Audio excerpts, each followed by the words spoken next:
Welcome to First Insight. This is your host, Jenny Vandehay, and today I'm going to be talking with Dewey Freeman, who is the co-founder of the Gestalt Equine Institute of the Rockies, owner of his own psychotherapy private practice, and has also taught as a professor for more than 20 years. Dewey's also the president of the Foothills Fire and Rescue Board of Directors, and also works a lot with different groups, oftentimes groups of men, leading through topics in development, relationships, and leadership. Today, Dewey is introducing us to the topic of contact, a concept that he defines as the beginning of everything that we do relationally. Tune in. All right, we'll get started.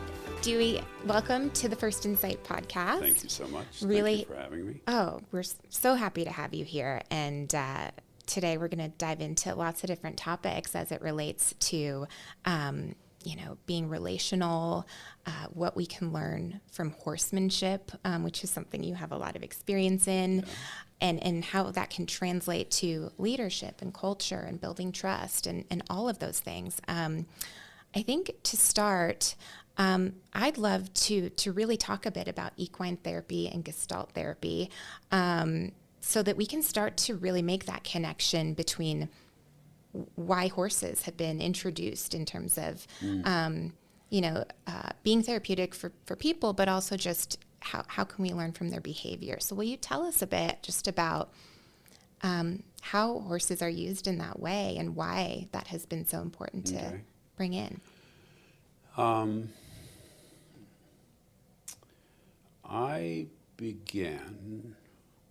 Let me back up just a little bit. I've been around horses most of my life, and horses for me have been therapeutic. They've been horses and wilderness are the two places I go to settle and to feel good and to heal from anything I need to heal from, as well as just having fun and enjoying. And you asked about what is the reason for working with horses therapeutically. When we are traumatized or injured or have loss,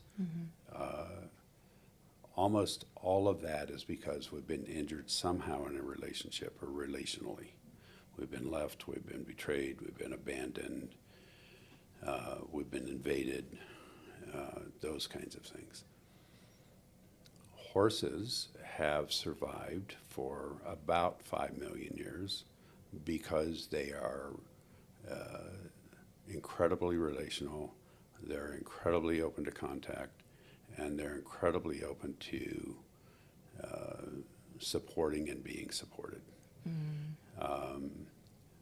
When we are injured in relationship, the only way to get through that is to be in relationship. And at times, we've been so injured in relationship that we don't want to be in relationship with other people. And the two places where I found that people can go to heal is nature and horses. Got it. I'm going to jump in because there's lots of interesting words that I want to make sure we kind of pause to define. First, when you talk about, trauma or being injured in relationship, I'm assuming you don't just mean like romantic relationships, partnered relationships, but really human to human. Yeah, human to human relationship, assault, battery, sometimes loss, like loss of homes, loss of agency, betrayal, abandonment, those kinds of things, not just romantic relationships. Okay. And before we get too far into that, what I want to say is an awful lot of times injury in relationship is not always purposeful. It isn't always just somebody trying to injure us, or we're in a kind of situation where we're being injured by another person purposely. I do a whole lot with attachment and early attachment work, and sometimes when we're born we're ill, or perhaps maybe our mothers are ill, or There'll be some outside circumstance. So it isn't just the work of somebody hurt us, so therefore blank. Yeah. One of the things I know is that First Onsite does a lot of work with loss, with hurricanes, for instance, with major weather issues, issues where we've lost our homes. Sometimes you've even mentioned some of the major issues like shootings or suicides, those kinds of things. Even though sometimes we're not directly involved, we get incredibly affected on a secondary or tertiary level, especially if we're the people going in and cleaning them up, those kinds of things. Yeah. Yeah, it's certainly true that our people witness a lot of trauma, even if it's not happening to them. They are there witnessing all of those things happening to the community, to people, to business owners. Well, and when we witness trauma, energetically and on a nervous system level, we have some of the very same experience as the trauma that we're witnessing or the places that we're at with people or situations where the trauma has happened, trauma and or loss. Working with trauma and working with significant loss are almost the same exact process. Got it. So tying it back then, when we've experienced trauma, relational injury, why do horses help us? How do horses help us? Okay.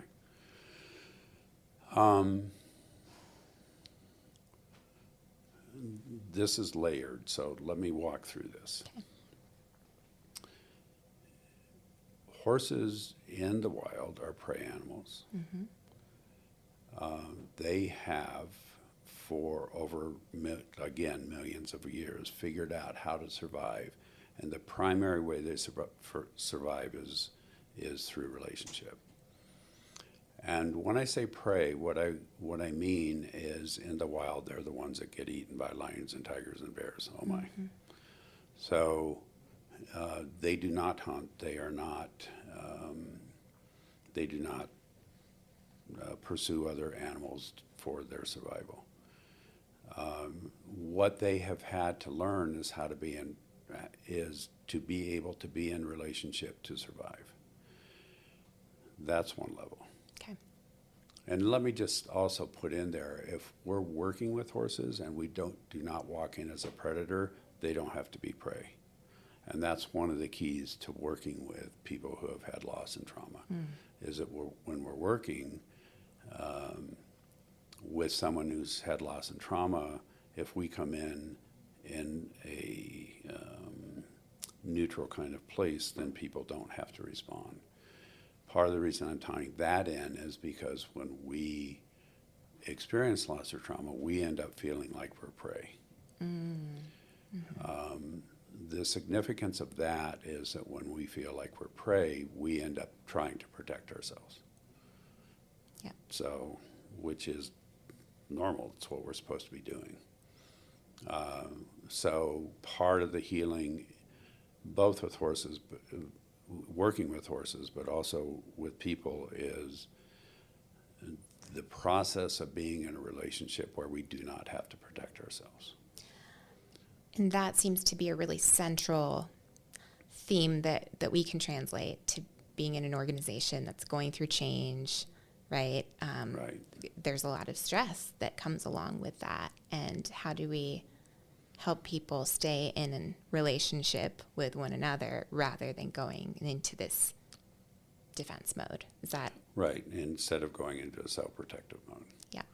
Do you want me to speak to that, or do you want me to continue talking a little bit about horses and...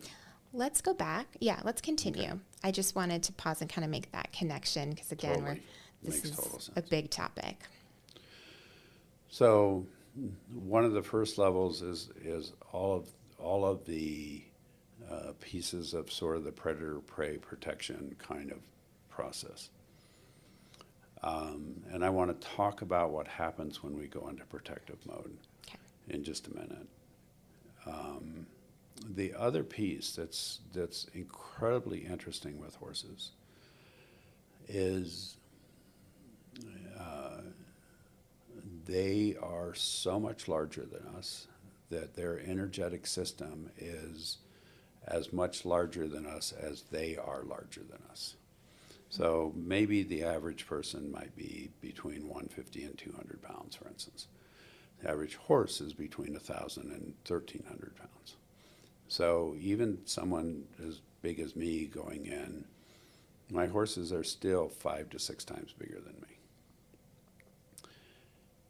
All of us have a energetic system in which we live. And there's an organization called HeartMath. Mm-hmm. Have you heard of the HeartMath Institute? I haven't, no. They are amazing. They're back east. What they have been able to do is measure the amount of energy that moves through our body, and they're literally doing this with electrodes and little machines that pick up electromagnetic fields. The electromagnetic field around us, and ours, I mean, so let's talk about a person that's, say, 200 pounds. That electromagnetic field is based on that amount of mass. A horse's electromagnetic field is 5 to 6 times bigger than ours. So let's say we're vibrating inside because we're anxious, we're nervous, et cetera, and we step into a horse's magnetic field. Their magnetic field, their energetic field, will help our electromagnetic field or energetic field settle. So our average heartbeat is around 70 at rest. A horse's average heartbeat is about 38 to 40 times per minute. Our average respiration is 16 to 18 times per minute. A horse's respiration is 12 to 14. So when we step into their energetic field, they actually begin settling our nervous system. Their nervous system settles our nervous system. Just by being in their presence. Just by being there. I cannot tell you how many people walk up and stand next to one of my horses and go, wow, I feel better already. And that makes me a really good therapist. That's the secret. That's the secret. We're going to stop by the horses for a minute. We're just going to say hi. And we actually settle into that that energetic field. And part of what happens is that we end up borrowing a horse's nervous system is what happens. And if our nervous system is like this and theirs is like this, pretty soon we will move in and our heart rate will slow, our respiratory process will slow, and we literally will drop into being much, much more calm.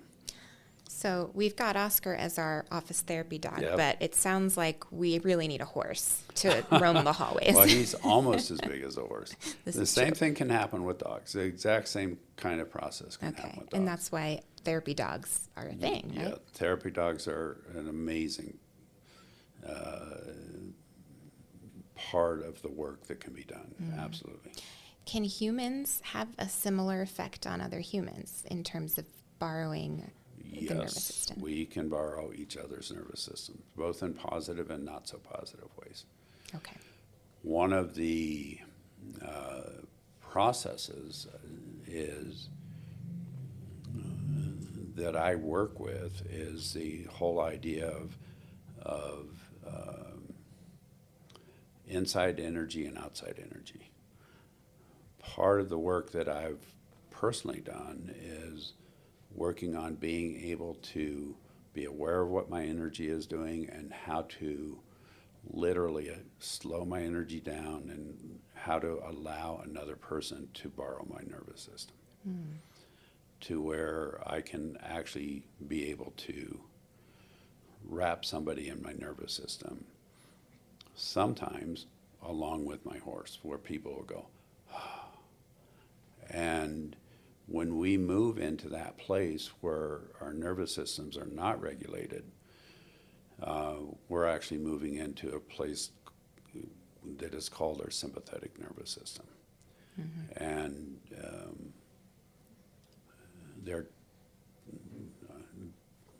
it's more complicated than this, and I'm going to just talk about two parts of our nervous system, our parasympathetic and our sympathetic. Parasympathetic part of our nervous system is where we're at right now. It's called rest and digest. It's being able to eat, to relax, to settle, to be grounded, all of those terms that you use, mm-hmm. that we hear in our society. Our sympathetic part of our nervous system actually is a part of our nervous system that goes into fight or flight. And most people have heard about that. Mm-hmm. Most people have heard about those two things. There's another level of that, though, that we can go into when we're really traumatized or hurt, and where we also feel like we really need to protect ourselves. So it's fight, flight, freeze, faint, sleep, or dissociate. Okay. So there's actually 6 parts of that. And each part is it's sort of like if you go down stairs. Mm-hmm. All of those parts are meant to protect ourselves, all of those parts.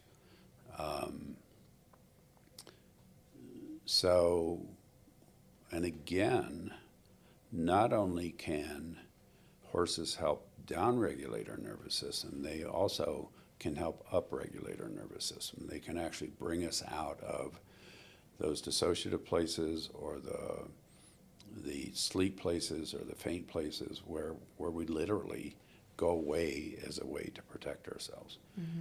which is an interesting process, because most people think that what comes out of trauma and loss is a protection around where we end up being in conflict, or we end up not being in, not even wanting to be in a relationship. Mm-hmm. But there's another part of what happens is where we want to, but we can't, because we sort of go away inside.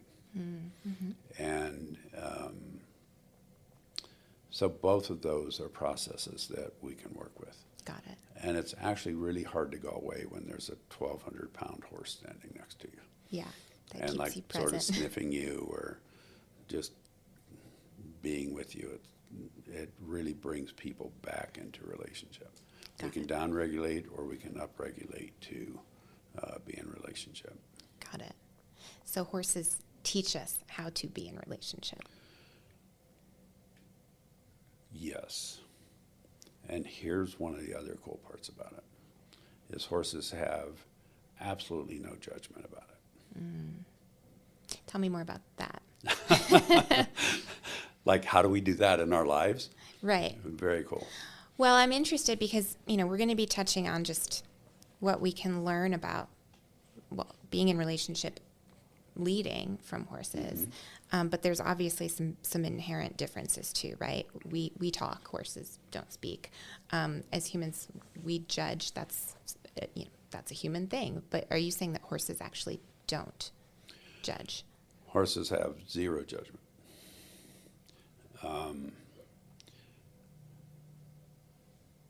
However you believe that we came here, somewhere around 70,000 years ago, our brains, or we developed a part of our brains that it's called our prefrontal lobe, our forebrain. Our brain and horses' brains are identical, with 2 exceptions. One is at the bottom part of their brain, they have a huge, what's called an olfactory sensory, it's called the olfactory bulb, and I'll talk about that in a minute. But the other part of the difference is our prefrontal lobe. So our brains on average are about 3 pounds. Mm-hmm. A horse's brain on average are 2.7 pounds. The difference is this frontal lobe. Hmm. What our frontal lobe did was allow us to create fiction. And that's where we've made up numbers, we've made up language, we've made up stories, we've made up all kinds of stuff like that. Horses do not have a frontal lobe that will do that. They have a small frontal lobe that helps them with decision making and a lot of motor movements, but it's not, it doesn't have the rest of what we have in our frontal lobe to, around being able to make up something that's not there. Mm-hmm. And that's what a judgment is. A judgment is something that's not there. Mm-hmm. So when a horse looks at us or is in relationship with us, they care about two things. They care about, are they safe, and where do they belong? Mm. That's all they care about. They don't care about how big we are, how little we are, what gender we identify as, what color our hair is, what color our skin is, what language we speak, whether we speak or not. They don't care about any of that. What they care about is, are we willing to be in contact and relationship with them? That's what they care about. Mm-hmm. Which when I've been working with people in one form or another since 1970, mm-hmm. and that's what people care about. They care about where do I belong, am I safe, and can we be in contact, and can we be in relationship? That's what mm-hmm. we care about. And that can be said for a company too, right? That can be said for companies, for friends, for dealing with incredibly difficult things, for mm-hmm. getting through conflict, through working as a team, mm-hmm. through communicating. There is no relationship that is available that those elements don't. Those elements are part of every relationship mm-hmm. that we have. The safety piece makes a ton of sense, and I understand that. Tell me a bit about the belonging piece. Why do horses care so much about understanding where they belong? It's part of creating safety, and it's part of being part of a larger community, mm-hmm. which is, in the horse world, called a herd. Mm-hmm. In our world, we call them families, we call them communities, we call our companies, we call cities, towns. Mm-hmm. We want to know where we belong, and we want to know how we get there. Is that similar to, in a work setting, just understanding role clarity? How do I fit into this team? How do I fit into this organization? Absolutely. And there's always two parts of that. One part is, how do I fit? And another part is, how can I fit in that and still be who I am and have some level of fluidity in those roles? Mm. There's some people will say in herds of horses that each member of that herd has a role, which is true. Mm-hmm. And there are different times where those roles are fluid, where one horse will lead a certain kind of process, or another horse will take the lead in another. And it's actually the same way in horsemanship. One of the things, and if anyone who's listening to this is a horse person, that people speak about is that the person is always supposed to be the leader, and that's just not true. There are times where I have to be able to depend on my horse to take the lead to get through a certain kind of situation. Mm. So part of that role clarity and safety and knowing where we belong is, yes, this is where I am, and this is how we're working, and this is my role in this particular situation. And is there room to have some level of fluidity in the relationship? Hmm. One of the things that creates problems, for instance, with a horse is if they're in a situation and there's no opening to move out of it, where there's no way to move out of a certain situation. And we need and want the same thing. An example of that with a horse is, and you've seen our property, I have a barn, but I never close the doors. And so the horses can go in and out as they please. But if I'm standing in front of the door and one of my horses is feeling trapped, then that can be a problem. So we always try to give a horse a way out. Yeah. In other words, an opening, and I can talk about what an opening is. Yeah. And that's the same thing, that if we really want relationships to work, we need contact in the relationship, we need a level of fluidity in the relationship, we need to be able to create an opening for the other person in that relationship. And it doesn't matter, when I say the other person, it could be 10 other people, it could be 100 other people, or it could be one other person. Okay. I do want to talk about that. And I've jotted down other things that I want to talk about too. I think one thing that I want to address or define is contact, because you've mentioned that word a few times. And I think that might be a word that, let's define, what does that mean? Yeah, let's talk about that. So this is one of the things that you can probably talk about to a whole lot of other people, and they won't talk about this that much. And I used to joke when I was a professor that the right answer to any question I asked, 87.5% of the times, the right answer was the word contact. So we all have some level of boundaries. That's what we're working with. Boundaries from this perspective is not the same as sort of what people use a lot in the world, where people go, well, you have to set a boundary. That's not what I'm talking about. Okay. When people are talking about setting a boundary, that's actually more like a fence, where something isn't coming in or going out. A boundary is a place where we actually make contact with another being. So, for instance, my skin is the boundary of my hand.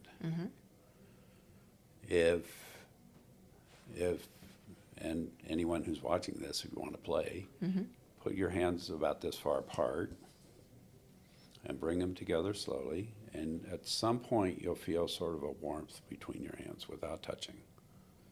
Can you feel that? So right in here, that's an energetic boundary where both energy from this hand and energy from this hand are touching. So I talk about boundaries before I give my definition of contact, so people know. Contact is a place where physical, emotional, energetic, and or spiritual boundaries touch another. Do you want me to say it again? Yes. Fair enough. Contact is a place where our physical, emotional, energetic, and or spiritual boundaries touch another. And what does that look like? How do those, I understand physically, if you touch someone's hand. Yeah.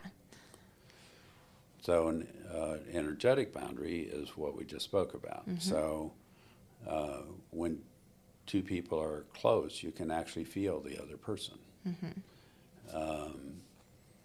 If there's a process of, and that's the energetic piece, the emotional piece is literally when somebody says, yeah, Jenny, I get it, when you say something.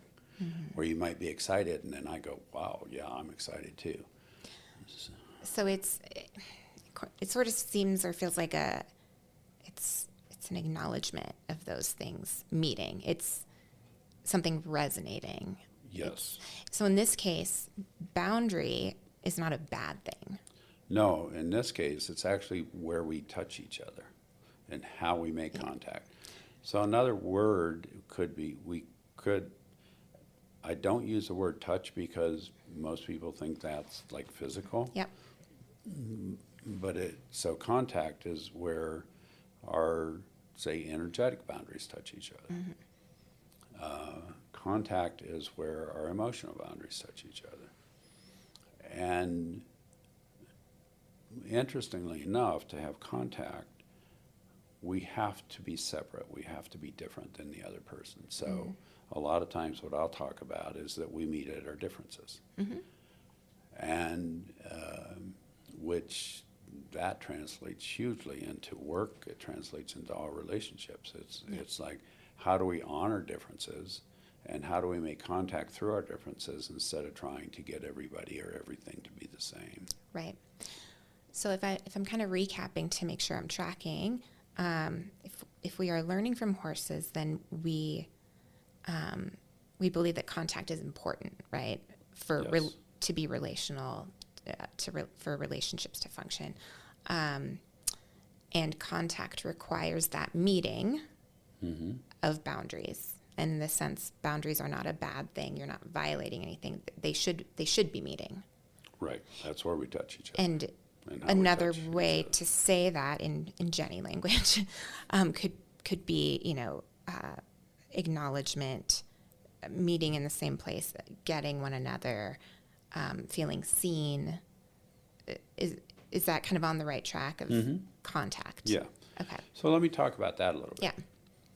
So when I came in, I met Laura at the front desk, and she came out of the back. There's a little door she came through, and like I could immediately just feel her energy. And then we made eye contact, and she introduced herself, and I introduced myself, and we shook hands. So there were different levels of contact in there. Yeah. Contact is a building block of relationships. Okay. If I were to draw a picture, like every little second of contact is like a little building block in there. Yeah. So let me talk about that real quickly. If contact's the building block, when contact between two beings becomes predictable, in other words, I know you, when I see you, I know that we're going to make contact. Yep. When that becomes predictable, contact predictable over time creates connection. So connection is sort of like, if you could imagine, it's sort of a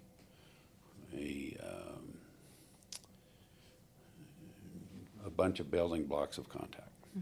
Connection over time, when that becomes predictable, is what creates relationship. And then relationship, when over time, when that's predictable, that is what creates intimacy. And in this case, when I'm talking about intimacy, I'm not talking about sexual intimacy. I'm talking about the intimacy of relationship. And we can have that with other people. We can also have that with horses. And many people, and a lot of the work with horses I do is I help create that, and with people, between people and horses. And then when people learn or relearn how to do that, they can then take that and translate that into relationship with other people. How does trust fit into that whole kind of journey that we just went through of those stages? The contact over time creates connection. Connection over time creates relationship. Relationship over time creates intimacy. That trust becomes, it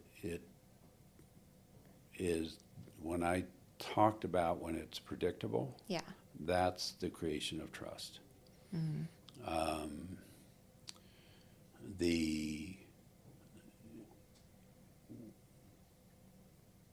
There's two parts of this. The primary thing that creates trust, which ultimately creates attachment, is being able to go through a tough time in contact, in relationship, and come out okay. So I'll say that again. The attachment and trust is that process where we go through a tough time in contact, in relationship, and come out okay. So that might be being on a team, even if it's an athletic team, and you're working hard and you're competing together and you're supporting each other and you still lose. You still are creating intimacy and contact and trust between each other. Yeah. Does that make sense? It does. The same way in relationship. If we can go through a tough time in a relationship and it is predictable that we're going to come out okay, then that is what creates trust. The same thing in organizations. And if we can go through, if we can be in contact and we can be in connection and relationship, and we can do that and go through a hard time, and it's predictable that we'll come out okay, then it creates incredibly deep trust between people. Yeah. And between groups of people. I have to imagine now as we're starting to be back in person, that really helps with relationship and contact, right? It's difficult to do those things if you're just looking at a screen all day. One of the things that has happened over this last couple of years with COVID is we do so much two-dimensional stuff and people get on the screen, and even if they're on the screen for hours a day talking to other people, they still feel incredibly isolated. Mm-hmm. Remember, contact includes all of those systems, the spiritual, emotional, physical, and energetic. We lose a lot of that physical and energetic contact when we're on the screen. Yeah. And we're designed to have that energetic contact. That's how we're designed as beings. And the same way with horses, interestingly enough. In today's episode, we learned some lessons from horses about what it means to be relational. We learned about safety and belonging being the two things that horses care most about, and really the two things that we as humans also need in our relationships and in the workplace. We also talked about contact as the building block of relationships and trust. In part 2, we're going to get into what gets in the way of contact and talk a bit about how we can move past these barriers towards relationships of trust. We'll also talk about how we can influence through shared power rather than control. So lots more to come in part 2, which will come out in a few weeks. Thanks so much for tuning in today.